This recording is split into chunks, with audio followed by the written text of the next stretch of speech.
All right, everybody, you have just tuned into the Steel City Blitz Steelers podcast presented by Deck Roofing Incorporated of South Florida. Good to be back with everybody again tonight. We continue along with this highly unusual period of literally no Steelers action. Of course, this would be closing in on the actual dead period of the summer anyway, prior to teams reporting to training camp. But as of right now, all systems are go, despite a number of COVID cases jumping in many, many states across the country. But so far, so good. And we're just going to keep on trucking and hope that it continues that way.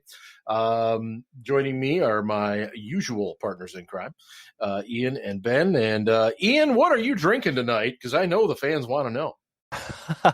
So I am drinking Rebel Yell whiskey. Okay. It's pretty good. Okay. As a cost-benefit drinker, it has a very decent taste for the price that you get it at. So it's not the best whiskey on the shelf, but it's also not the worst. And this is good. This is good tasting, decent tasting, but cost effective. Yes, this is very good. Exactly. Ben, are you imbibing this evening? I think last show you were not. No, I just got home from the gym, man. I'm not drinking. Jeez, I'm depressed. I'll get over it. I'm trying to drop a few pounds. So I see. It is what it is. Yeah, well, yeah. Yeah. Well, I hope things are well, obviously, for both of you as we continue to muddle through the pandemic and everything else involved with that. But I know people are here to get away from all that, talk and hear and listen a little bit of Steelers football and everything that goes into it. So this week we did actually have a little bit of quote unquote action because Mike Tomlin did a Zoom conference with the assembled media. I was not invited to that, which I'm starting to get a little offended by that, but that's okay. I'll get over it. In any case, he touched on a number of things and look, I take great pride in this podcast and our website because I think we are very, very in tune to what's going on. And I'll toot our horn a little bit tonight because some of the things that he talked about are some of the things that we had been talking about as well in regards to training camp, in regards to some of the personnel moves that he claims are happening as camp approaches. So let's just get into those things. So Ian, Tomlin, first and foremost, talk personnel, and that let's get into that first. And let's start on the defensive side of the ball, because I don't know that this will take the longest, but he said that Tyson Alualu, the 33-year-old, would be the quote unquote starter at nose tackle. Any surprise there at all? No. We've talked about this before, like you mentioned on the podcast, and all of your driving and trucking references aside, you're talking about, we toot our own horn. We're going to keep on trucking. So I don't know what you've been doing this past week, if you've been, watching planes, trains, and automobiles, or what's up, Mark? But I'm going to give a shout out. I'll give a shout out to Bensberg. He's a trucker, I think, and he's always referencing his truck stops. So I'll just give him a shout out. Benz is a great follow. At any rate, so on the defensive side of the ball, they're in the sub packages 74-75% of the time, which usually means two defensive linemen. Alualu was essentially a starter last year after Stephon Tuitt got hurt, played alongside Cam Hayward. He has the capability of basically playing anywhere on the defensive line. That was one of the things that made him much more attractive than total joke Cam Thomas that preceded him on the roster. And he was a former first-round pick. He was a first-round pick in Jacksonville. They used him as kind of an outside 4-3 defensive end. He's put on some weight over the years and slowed down a little bit. He was miscast. He was completely miscast. Yeah. He was much better as a 3-4 end, as the, sort of 5 technique role, but he has the size, he has the bulk to slide inside. And remember that Javon Hargrave was not the biggest dude at nose tackle. He was not Casey Hampton in there. He was more, I'll say, slippery on the inside. And we talked about it a lot on the show that Hargrave was very capable of, a quick move and penetrating into the backfield as a pass rusher on the inside, but he could not plug the hole defensively against the run, whereas Alualu can do a little bit of that. So I think he can give you more against the run on the inside, which anytime they're in their 3-4 defense is probably what they're going to be facing is a run formation, because anytime 3 wide receivers or more are on the field, you're going to be in your nickel package anyway. So that said, I have no concerns really about Alualu playing, a handful of snaps every game at nose tackle. The thing that does concern me is you're basically putting your top backup lineman, Alualu could play for both Hayward and Tuitt. You're essentially putting your third defensive end in as a starter, which is fine.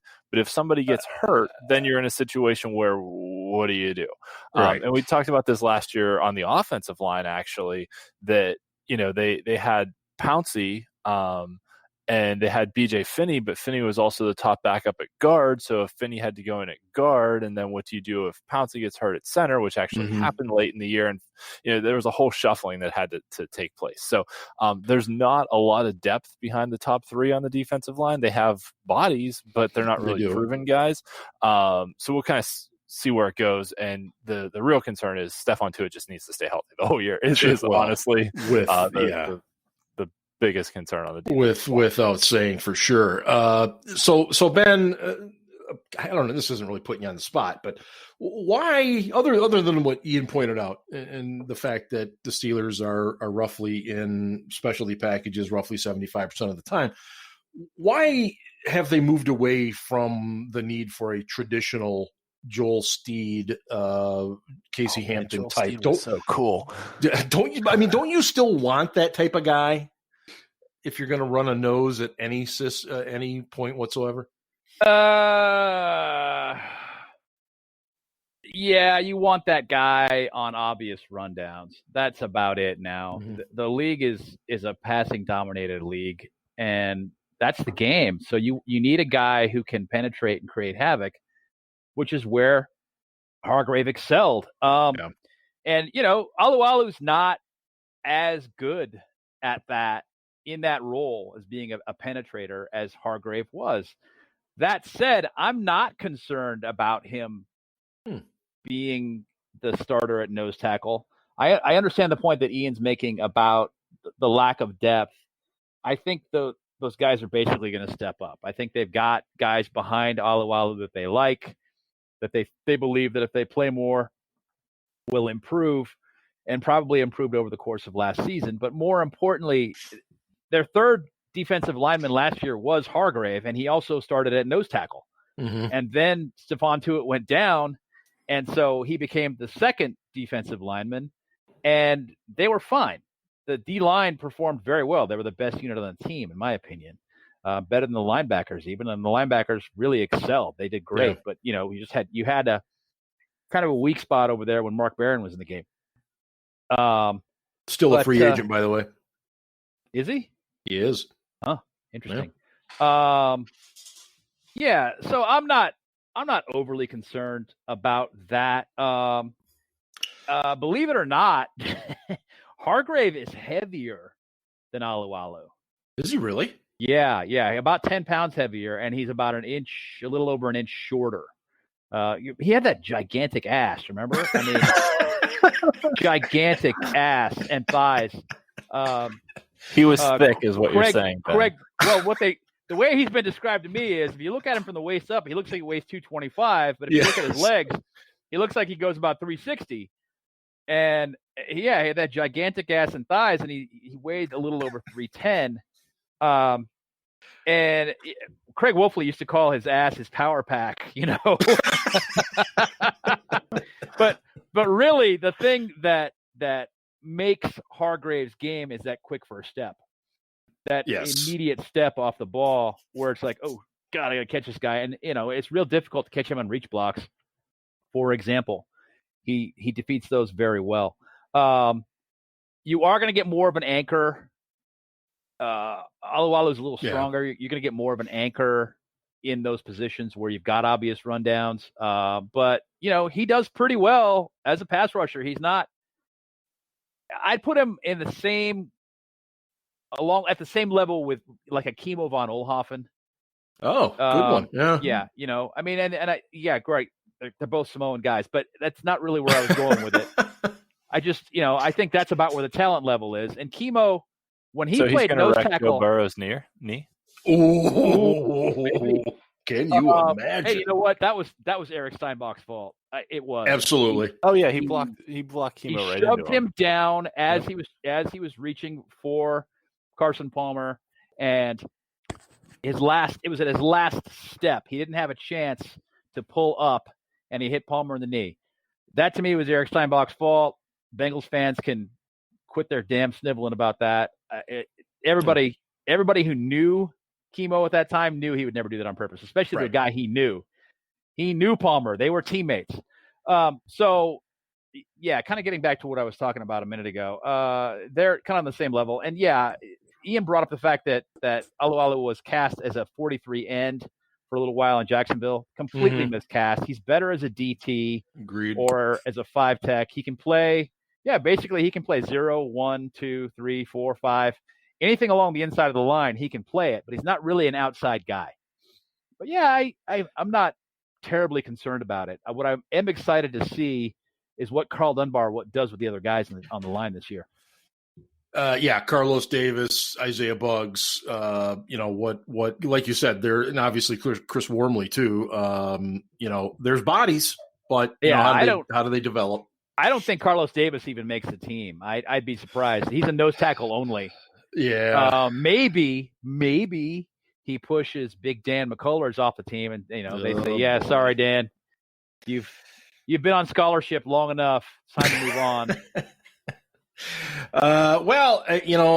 First of all, we are in about the first 10 minutes of this, and I had no intention of hearing gigantic ass on the show, let alone in the first 10 minutes. But that was terrific. Right in with our trucker theme, though. It does. Trucker, gigantic ass. Power pack. Who knows what's coming next on the show? So stay tuned, kids. On the other side of the ball, Tomlin referred to specifically by name Matt Feiler. Now, Matt Feiler has done a very good job of playing right tackle. And, most of us, I think, we're kind of on the same page in terms of we think his better position is probably inside at guard. And that's what Mike Tomlin said this week, is that experience is going to be very, very important for them with the fewer snaps, the less amount of time to get prepared. So they're going with experience, and they think that he is the best fit there at left guard. So let's examine that part first, guys, and then we'll kind of move over to the right tackle, which he, at least for now, vacates. There's a lot of guys there at left guard. Is this a little surprising at all, Ian, that they're already talking about him being there? Not really. I mean, Stefan Wisniewski was brought in with the potential of being able to play guard, but he can also be your backup center as well. So Wisniewski kind of fills in that gap that B.J. Finney left as the top backup on the interior of the line. There was some thought that Wisniewski may become the starting left guard, but Feiler has familiarity with the system. He knows the calls. He knows the audibles. He's played there before for one game last year at least, but even the year before, I think he had served as a backup, kind of swing guard tackle kind of role. So he is capable of playing on the inside. I think he's actually better suited there than at right tackle because he's not a big mauler in the run game. He's a solid lineman overall, but he's not that, traditional right tackle that's just going to plow you over to, lead the way for a big run bouncing to the outside. He did get beat by some guys last year. He struggled in a couple games. And I think they have guys on the roster who at least their body type is better suited to being a tackle. So I think Feiler to the inside gives you more stability on the line because he's used to playing with these guys. He's used to the calls. He's used to the audibles. It gives Wisniewski time to kind of learn what those are if he has to step in a backup role. And let's not forget Wisniewski's age either. I mean, he's well into his 30s by this point. That he's not, the same kid that came out of Central Catholic High School and went got drafted in the NFL. He's been around the block, and it's great to have a veteran guy like that, in your line room that can help some of these young guys develop, but he doesn't necessarily need to be a starter, but he's there in case either anyone goes down or someone's play falters that he can step in and just hit the ground running and go. So Ben, and I'll let you pick up where Ian's leaving off there. Does this say anything negative or positive about, Kevin Dotson, the rookie, about Derwin Gray? I mean, or is this just Mike Tomlin being Mike Tomlin, and we're going to go with what we know? I think it's a bit of that. I don't think it says anything negative about the rookies at all. And Derwin Gray, I know they like. They see him as a developing player. I have high hopes personally for Kevin Dotson after watching more of his film after he was drafted. Jesus. Same. Oh my God, does he look powerful? Yeah. As far as Wisniewski goes, he's only 31. He's not well into his 30s. Oh, I thought he was older than that. No. I thought he was like 33, but no, he came out at 21. So he's been around for a long time. He's got a lot of miles. I will say that. Yeah. But he can play center and he can play guard, and he's, one of those crafty veterans that you like to have depth with. So you like to have around for depth. But he's a guy that, especially at the price they got him for, less than $2 million a year. Mm-hmm. He had to have wanted to come to Pittsburgh to play for that much money, in my opinion. Yeah, he of course won a Super Bowl in Philadelphia, and then won, of course, last year's Super Bowl with Kansas City. So it may be once he got the rings, he thought, hey, I want to go finish my career with my hometown Steelers, and that's why he took the, I guess, quote unquote hometown discount to do that. I think we also need to look at the situation for what it is. Mm-hmm. Tomlin can't run any camps. Nope. Okay. He may see a delay to the start of training camp. He basically has to, as you put it, go with what he knows right now, today, because he doesn't really have an opportunity to evaluate how these new pieces fit on the team.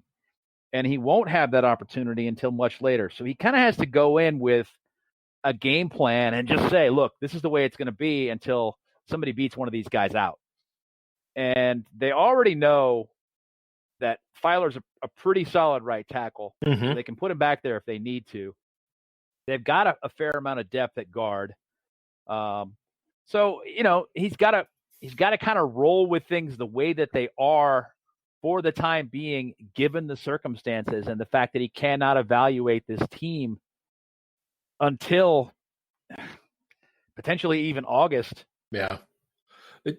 It's got to be frustrating. And he, as he pointed out, he knows every head coach and every team is in a similar position, but that doesn't mean that it makes it any easier for him. He's a guy that loves training camp, and you could just sense kind of the frustration in his voice that he wouldn't have that.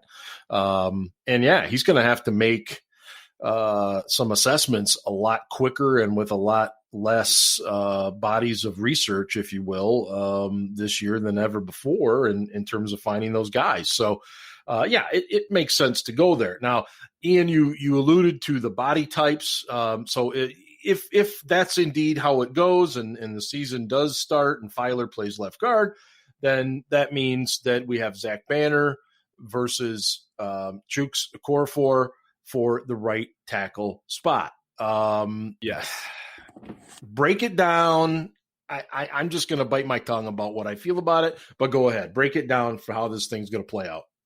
So Banner was your sixth offensive lineman last year. He played tackle on both sides, kind of wherever the run formation needed to go.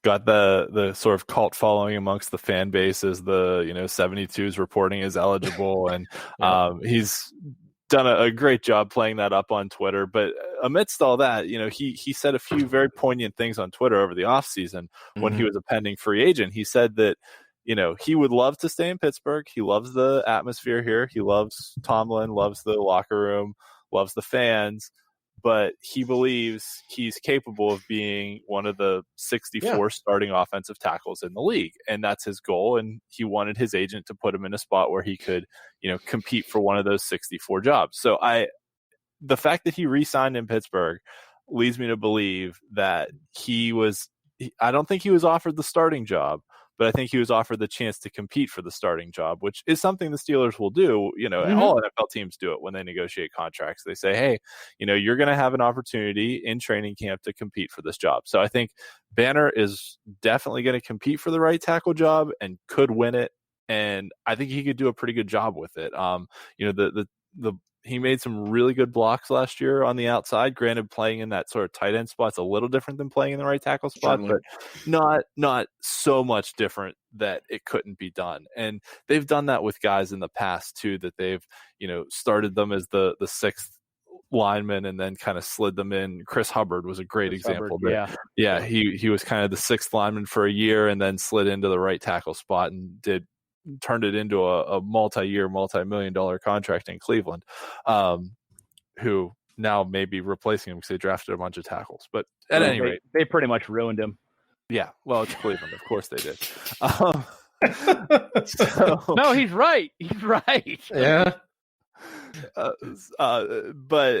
also you have Chuks Okorafor, who was a third-round draft pick 2 years ago, and traditionally, the Steelers have been willing to give draft picks 2 years and a training camp to try and prove that they can actually do something and contribute.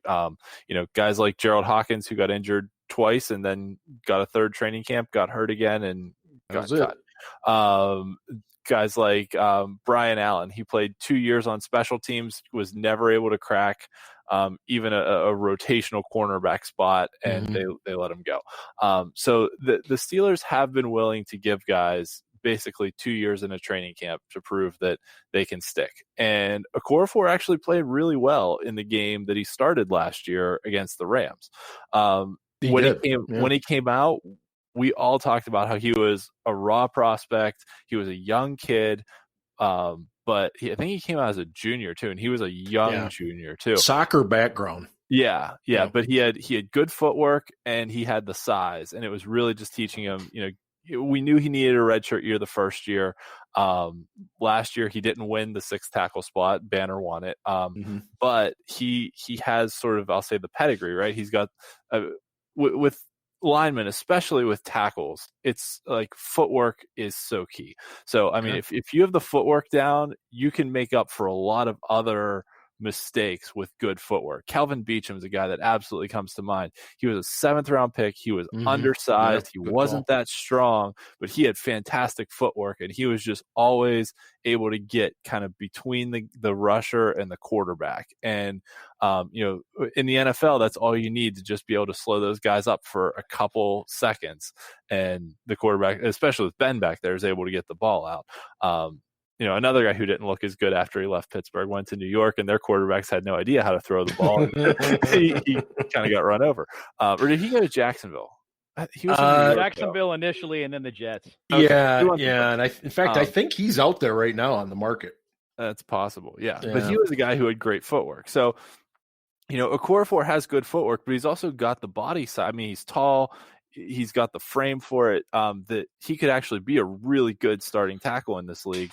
He's just got to put it all together. So we'll see where it plays out in training camp, but that's basically how I'm reading the situation, is that you've got Banner against Okorafor, and honestly, the guy who loses it will probably wind up in that 6th tackle role, although considering they now have 2 tight ends that they're paying a fairly significant amount of money to in McDonald and Ebron, we might see a lot more 2 tight end sets this year and fewer, extra tackle sets.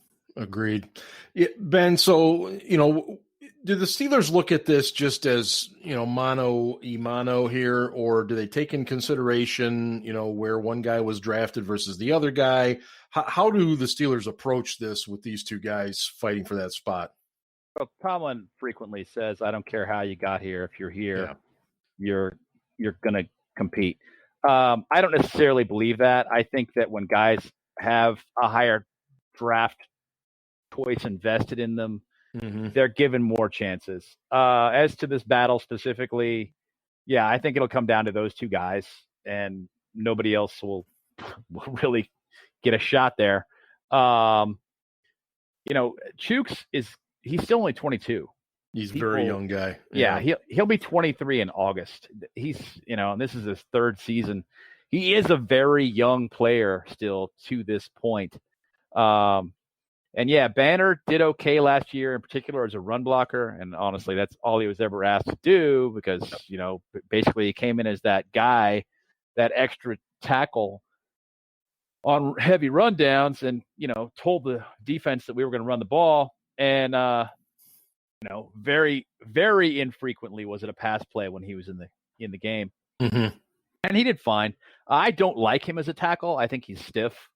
I don't think he necessarily will win that competition, as so many people seem to think. Right.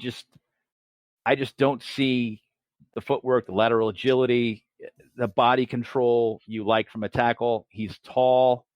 He's 6'8". If you're 6'8", you got to be a real agile guy to play tackle in the NFL, because they'll just run underneath you.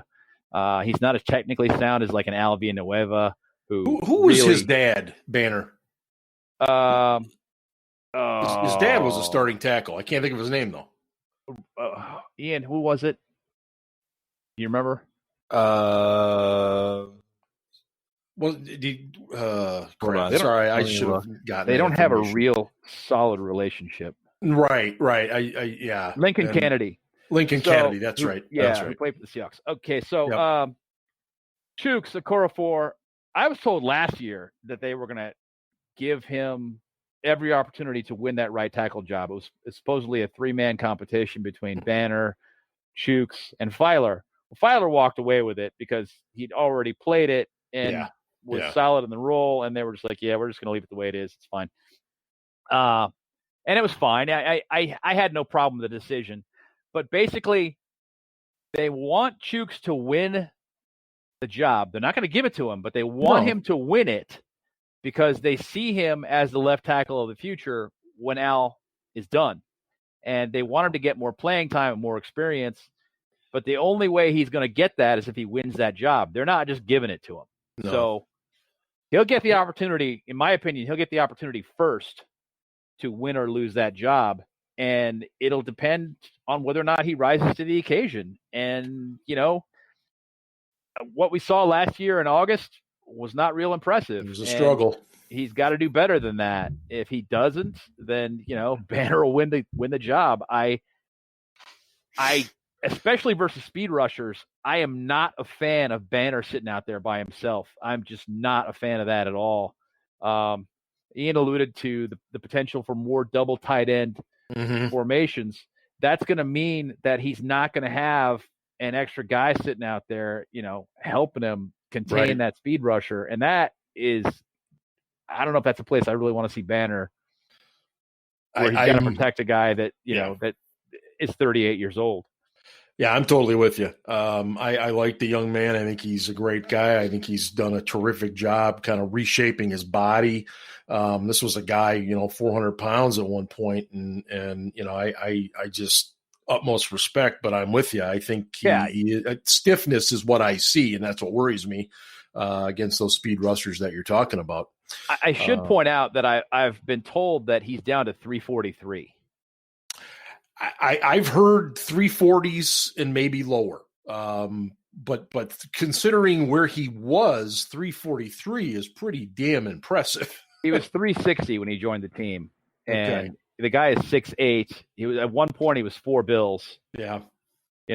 So he's working his ass off for the opportunity. And it would be great from my standpoint if he proves me wrong and he turns out to be for sure a technically sound tackle who can get in there. I know he can run block. I'm not concerned about that. Nope. What I'm concerned about is his pass blocking. And out there on your own versus a speed rusher who chances are is going to be 6 inches shorter than you, he's going to have a natural leverage advantage. And if you're a stiff sitting out there trying to block him one-on-one, he's going to beat you. Yeah. The Steel City Blitz Steelers podcast is presented by Deck Roofing Incorporated of South Florida. They serve Broward County and the southern Palm Beach counties. Whether it's commercial, residential, multifamily, or condos, contact Deck Roofing today by visiting deckroofing.com. And we'll shift gears a little bit here, guys, and it's not something really any of us want to address, but unfortunately it's an elephant in the room, and it's going to be part of the season. Whether this is the part where Mark admits that he drinks Icy Light Mango. Damn it! For the record, would somebody send me some, because I've never had it, but I just keep playing as I have.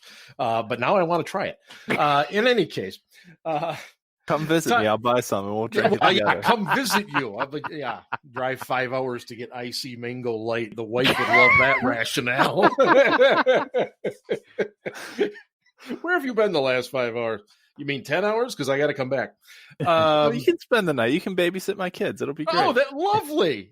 Yeah, give you and the missus a night out. Yes. Yeah. And then when you guys get back, I'm duct taped to the wall. Holy cow. Tomlin this week in his comments did say that he does know that there will be Steelers who will participate in some form of political demonstration. And I think this is drastically different than where we were in 2017, when, of course, they had the miscommunication of things that went on in Soldier Field, Chicago, and Al came out of the tunnel and stood for the anthem while the rest of the team stayed in the tunnel. And again, guys, I don't want to belabor it too long, but I would think, Ian, the hope is that this team discusses this, gets everybody on the same page, and then goes from there and does what it is they're going to or not going to do, and then gets down to football. Where are you? What do you think in regards to this? Yeah, I agree. I mean, you referenced the incident that happened in Chicago, and that was a case where the intent was good, but the execution was terrible, which unfortunately could be said about a lot of things for the Steelers, particularly offensively over the last few years, that the intent was good, but the execution was just terrible. But aside from ripping on my own team, they had said before that, before that game, they had a lot of lengthy, in-depth, man-to-man conversations in the locker room about a lot of stuff, and kind of came to a consensus as a group. I thought it was a really good example of sort of the locker room leadership, the older guys, Ben, Cam Hayward, Al Villanueva, all kind of stepping up and, letting everyone in the room, at least the way they talked about it and the way Tomlin mentioned it, they had a plan, and they had talked about it all week with each other. It wasn't the coach's plan, it was the players' plan. The players came up with, this is what we want to do.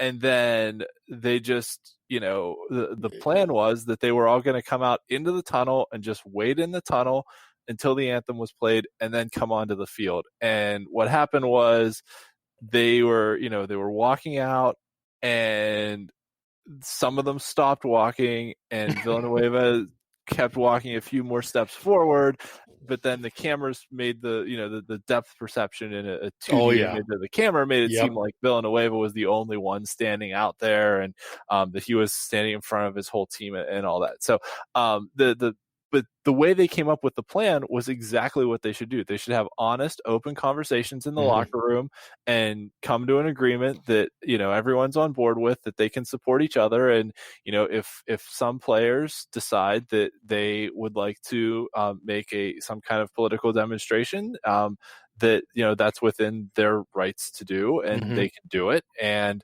hopefully that they're able to have those conversations, sort of man to man, brother to brother, and grow closer as a team because of it, and not have it be something that divides the locker room and splits the team apart. Yeah, that's well said. Ben, do you see anything different than what Ian was just saying? Do you have a different take? I'm not concerned about them being able to have open conversations, because you hear guys talk about specifically political conversations and conversations based in race in the Steelers locker room. Yeah. And they're already a pretty open team. The new guys are going to have to adapt, obviously, but the guys that have been there for a long time already do that. So I'm not super concerned about it. What I am a little concerned about is there will definitely be guys who embrace this trend toward political demonstration during the anthem specifically. And I'm concerned that somebody might get their feelings hurt. I'm not worried about Al Villanueva, oddly enough. I mean, he's already talked about it. He's like, I know how a lot of these guys feel. Yep. They've been very direct and honest with me. I understand what it's about. It's not about what people are making it about. It's not about the troops. It's not about the police or the first responders. It's not about any of that.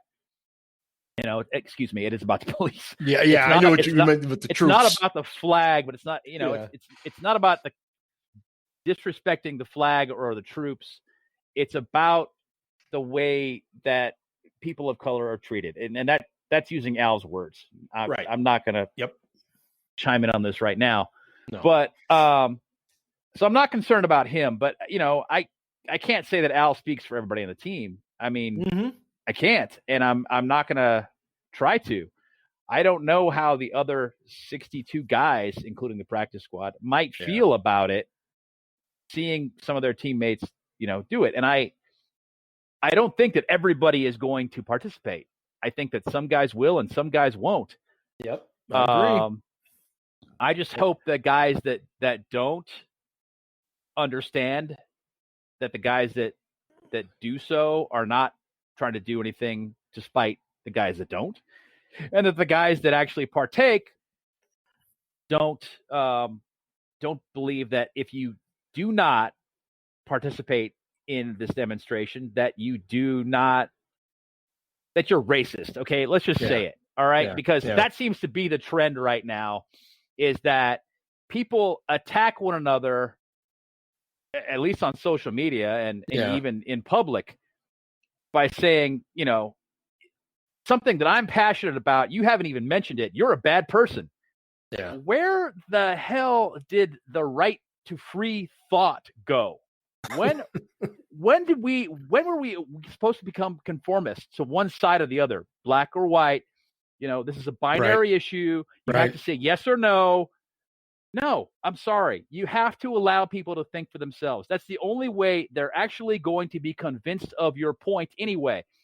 If they accede to the point that you're making under duress, are they actually convinced? No, they're not. They're doing it because they feel like they're threatened. They don't have a choice.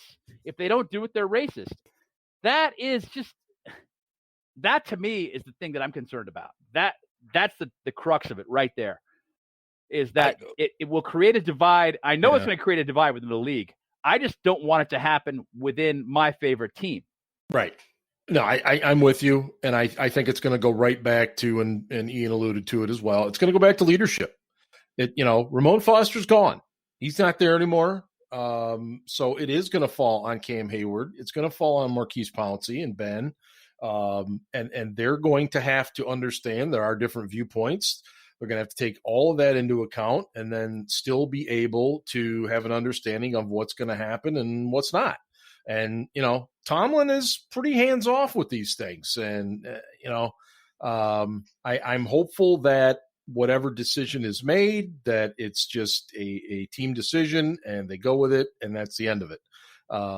Because we don't want it to linger as it's going to with other teams and across the league and everything else and so on and so forth. But I did also want to just talk briefly that Ben Roethlisberger was part of a forum this past weekend. It was kind of in conjunction with Mike Tomlin's Urban Impact Group, and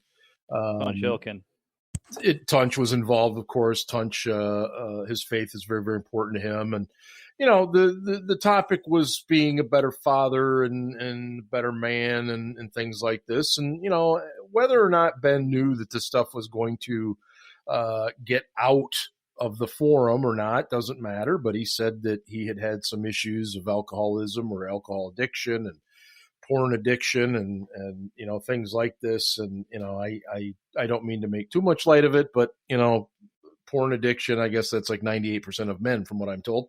But I don't know. Ian, in our last few minutes here, was it fair to him that it got out, or should he have not said this in a forum where it could have anyway? What did you think?